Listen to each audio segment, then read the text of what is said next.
Assalamualaikum warahmatullahi wabarakatuh.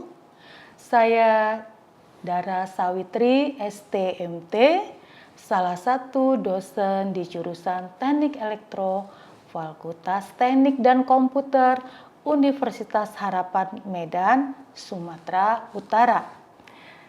Izinkan saya pada kesempatan kali ini untuk menjelaskan mata kuliah yang saya ampu, yaitu pemrograman 2 dengan bobot 2 SKS ditempuh pada semester 6 di jurusan Teknik Elektro Universitas Harapan Medan.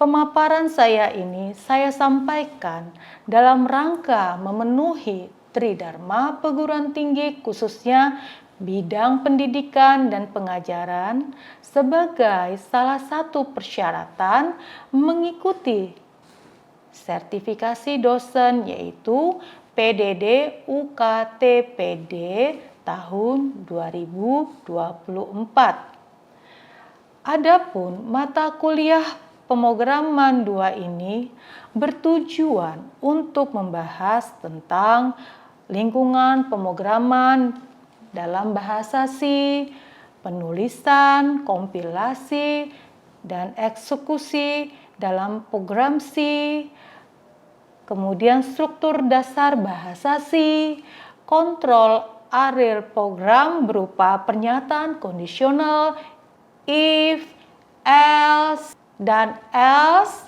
switch, dan case, kemudian perulangan berupa perulangan dalam bahasa C berupa for, while, dan do while. Lalu dilanjutkan dengan definisi dan pemanggilan fungsi berupa fungsi di mana ada menggunakan variabel lokal dan variabel global.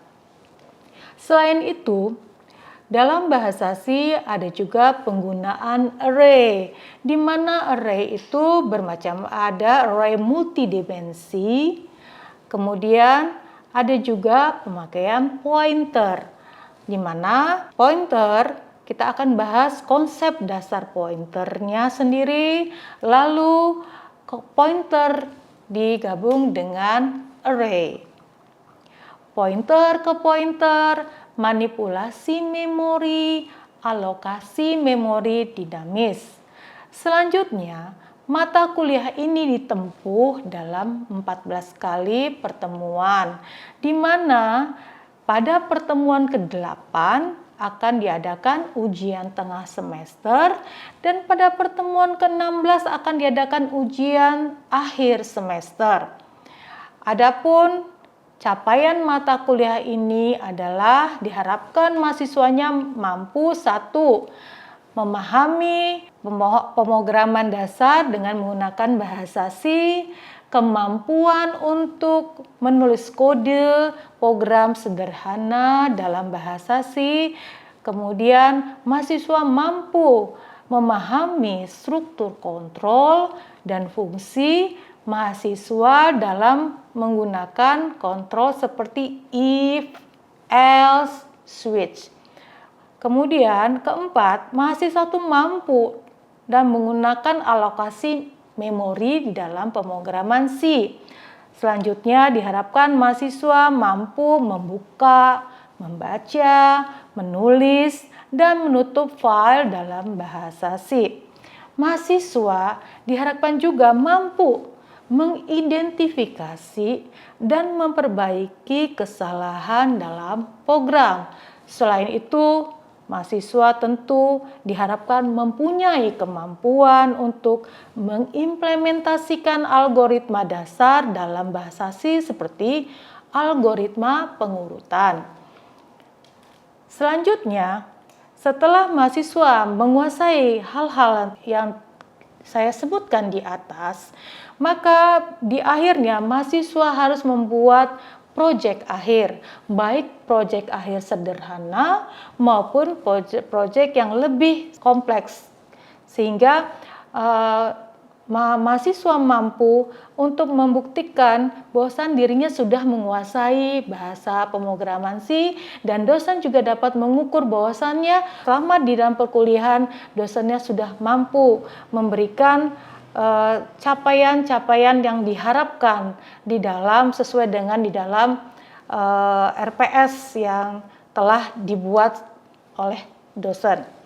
Selanjutnya, pokok bahasan mata kuliah ini ada 12 ya, yaitu yang pertama pendahuluan dan dalam pemrograman C, yang kedua struktur dasar pemrograman C, yang ketiga bagaimana tipe daripada variabel yang digunakan di dalam C, yang keempat bagaimana mahasiswa menggunakan operator dan ekspresinya, yang kelima mahasiswa mampu menguasai struktur kontrol, yang keenam mampu menguasai fungsi dalam bahasa C, dan array dan string di poin ketujuh.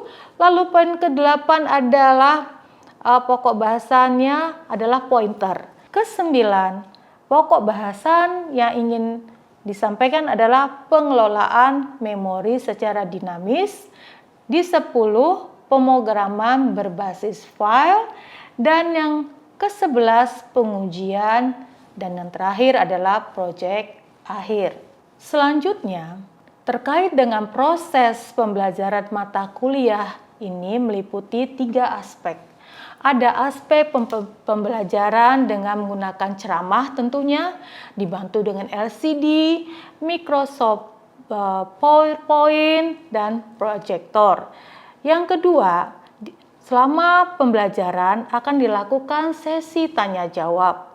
Sesi tanya jawab bertujuan agar mampu membangkitkan keaktifan mahasiswa di dalam perkuliahan. Dan ketiga, penilaian terhadap kemampuan pemahaman mahasiswa dilakukanlah 2 buah ujian, yaitu ujian tengah semester dan ujian akhir semester. Sistem penilaian ini saya sampaikan biasanya di awal perkuliahan berupa kontrak kuliah antara dosen dengan mahasiswa, di mana saya sampaikan kepada mahasiswa saya bahwasannya saya akan menilai kehadirannya sebanyak 10%, menilai tugasnya sebanyak 10%, dan menilai ujian tengah semesternya sebanyak 35%, kemudian ujian akhirnya sebanyak 45%. Hal ini saya lakukan dengan berharap mereka tahu dan mahasiswa rajin di dalam perkuliahan, sehingga bagi mahasiswa yang aktif dan rajin berhak mendapatkan nilai sempurna 100%. Baiklah, selanjutnya saya akan memaparkan cuplikan proses pembelajaran materi saya bersama mahasiswa saya di kelas dalam mata kuliah pemrograman 2 di jurusan Teknik Elektro Universitas Harapan Medan, Sumatera Utara. Selamat pagi, mahasiswa saya semuanya. Semangat ya hari ini ya kuliah kita ya. Jawabannya tadi kenceng suaranya semuanya.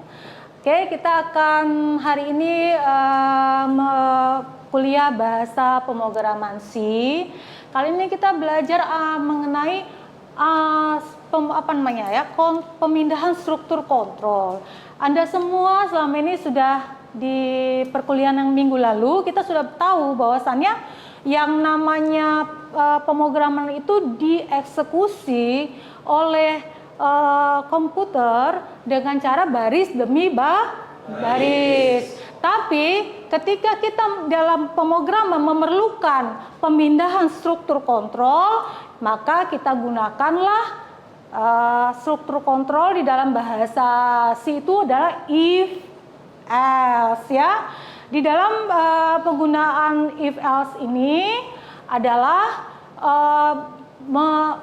digunakan untuk bagaimana seorang programmer itu kalau misalnya mau tiba-tiba memindahkan dari baris 5 mau pindah ke baris 90 dalam pemrogramannya. Nah, itulah kira-kira singkatnya apa gunanya struktur kontrol. Oke, ada yang ingin bertanya untuk ini? Saya, Bu. Ya. Percabangan dalam pemrograman bahasa C itu ada berapa banyak ya, Bu? Pemrograman di dalam bahasa C itu perintahnya ada 3 sebenarnya. Yang pertama itu ada if else, dan ada switch, ya kan? Nah, perintah-perintah inilah yang langsung akan kita bahas masuk ke dalam programnya. Karena minggu lalu kita udah belajar banyak teorinya ya. Sekarang ini kita langsung masuk kepada penggunaan di dalam langsung ke program yang ada ya. Ini programnya tentang memilih kondisi apakah seorang mahasiswa akan menghasilkan nilai A, B, C, D atau tidak lulus berupa nilai F ya. Dimana ini ada persoalannya contoh kode percabangan if else dalam bahasa C. Sebagai contoh pertama, kita akan membuat sebuah kode program menampilkan nilai dari range-nya A sampai E. Kemudian kode program ini akan menampilkan hasil tampilan berbeda-beda untuk setiap yang diinputkan nilai. Jika huruf tersebut di luar, tapi jika huruf tersebut ya di luar dari huruf A sampai E, maka akan ditampilkan input Anda salah ya. Mari kita lihat programnya. Sebelumnya nanti setelah ini kalau ada yang nggak ngerti tanya ya mahasiswa semua ya. Nah, ini dia. Biasa di sini kita lihat ada kode programnya. Ada include studio H. Anda sudah tahu semua untuk apa? Paham kan? Paham. Sudah kita praktekkan di laboratorium ya. Nah, kemudian ini adalah main. Main artinya adalah menu utama. Kemudian ada berupa variabel. Variabel berupa apa di sini tipe variabelnya? Di sini adalah tipe variabel adalah bertipe char ya. Char itu kemarin adalah karakter. Di sini ada perintah printf untuk mencetak apapun yang ada di antara tanda kutip tutup dan tanda kutip buka dan tutup ya. Contoh di sini adalah ada nilai variabel karakter. Dia memintakan inputkan nilai Anda antara A, range-nya A sampai E. Kemudian untuk ada perintah scanf. Untuk apa scanf? Untuk membaca nilai yang diinputkan, ya kan? Di sini nilai diinputkan. Kenapa dibikin persen C? Karena tipenya adalah karakter. Kenapa tidak saya bikin tipenya adalah misalnya bilangan atau float ya kan? Kenapa karakter? Karena yang mau diinputkan adalah huruf, ya kan? Benar. Yang diinputkan adalah huruf. Kalau dia mau diinputkan tadi misalnya nilai misalnya 70, nah gitu kita bikin variabelnya berupa apa? Integer, ya kan? Paham sampai sini ya? Paham ya? Jadi di sini nah di sinilah ada masuk percabangannya. If nilai sama dengan A, maksudnya di sini adalah if nilai, jika if adalah ini variabel ya, variabelnya bernama nilai ya. Jika variabel bernama nilai ini diisikan sama dengan sebuah karakter A, maka apa? Ada kelanjutannya adalah ditampilkan perintahnya apa? Tampilkan pertahankan bagus sekali. Artinya apa? Pertahankan bagus sekali itu adalah komentar yang kita berikan untuk nilai A. Bagus sekali gini ya. Nah, kemudian nanti ada percabangan lagi berupa kalau misalnya diinputkan B gimana? Kalau diinputkan B, maka program akan memberi jawaban harus lebih baik lagi. Paham ya? Paham? Nah, kita lihat lagi seterusnya. Ada di sini penjelasan jika nilainya C, maka outputnya adalah perlu ditingkatkan kembali. Jika nilainya sama nilai itu tetap sebuah sebuah variable ya. Nilai itu sebuah variable ya, bukan tulisan kalimat semata nilai gitu, bukan. Itu ada sebuah variable. Di mana jika nilainya sama dengan D, yang diinputkan variable nilainya berupa D, maka akan ditampilkan sama dia, ayo semangat, rajin lagi gitu. Dan jika di luar dari A, B, C dan inputkan E, maka akan ditampilkan di output di monitor kalian adalah terlalu sering tidak masuk. Nah, gimana nih kalau misalnya yang diinputkan itu di luar A, B, C, D, E? Apa kira-kira yang coba saya kasih waktu 1 menit. Sorry, saya kasih waktu sekitar setengah menit lah ya. Kalau misalnya yang diinputkan itu di luar daripada A, B, C, D, E, kira-kira kalau itu terjadi dan kita tidak atasi, kita biarin aja selesai sampai situ. Jika apa yang akan terjadi? Yang akan terjadi apa? Komputer itu akan blank gitu. Tidak interaktif dengan kita memogram sesuatu yang tidak interaktif dengan pengguna. Tujuan memogram komputer kan sudah kita pelajari minggu sebelumnya di awal perkuliahan. Bahwasannya kita memogram itu tujuannya adalah supaya terjadi interaksi yang baik antara kita dengan si komputernya. Kan begitu. Jadi kalau mau jadi memogram itu, memogramlah secara yang bisa dimengerti oleh pemakai, user. Jangan berdasarkan, nanti orang pasti tahu, nggak bisa gitu ya. Oke, paham? Paham. Jadi kira-kira kalau yang diinputkan di luar A sampai E tadi, dibiarkan aja begitu atau masih dikasih satu alternatif, percabangan? Kasih ya, interaktif percabangan. Else-nya apa? Tapi tidak lagi memintakan input, yaitu kita memberikan Anda salah menginputkan. Bisa memberikan kata sama si user bahwasannya tidak boleh, atau bisa dikatakan tidak boleh menginputkan di luar dari A dan E karena tidak akan terbaca begitu. Sedangkan kita itu membuat sebuah program kan supaya orang enak menggunakan antara menggunakan program kita ya kan, program yang kita hasilkan ya kan, tujuan memogramkan itu ya kan. Nah, demikian hasilnya. Apa output dari program ini kira-kira? Coba lihat, apa outputnya? Ini output programnya. Ya, di sini bisa Anda lihat semua. Nah, gini dia. Nah, di sini saya bikin input nilai Anda. Misal dia masukin F. Ya kan?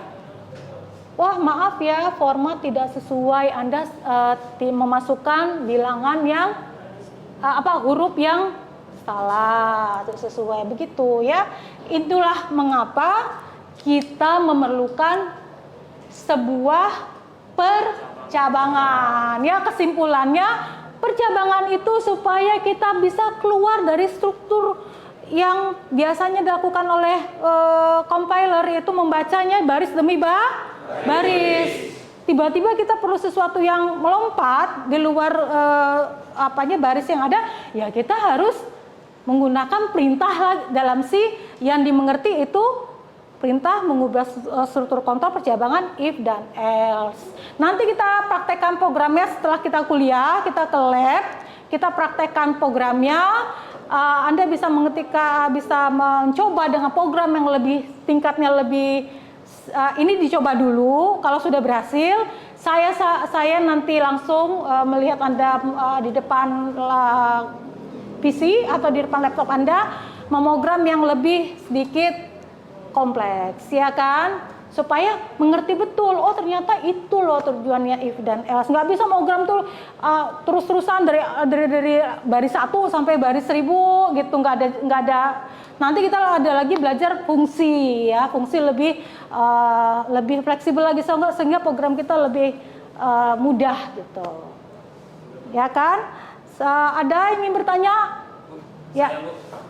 Apa boleh Bu percabangan ini sampai sebanyak itu Bu?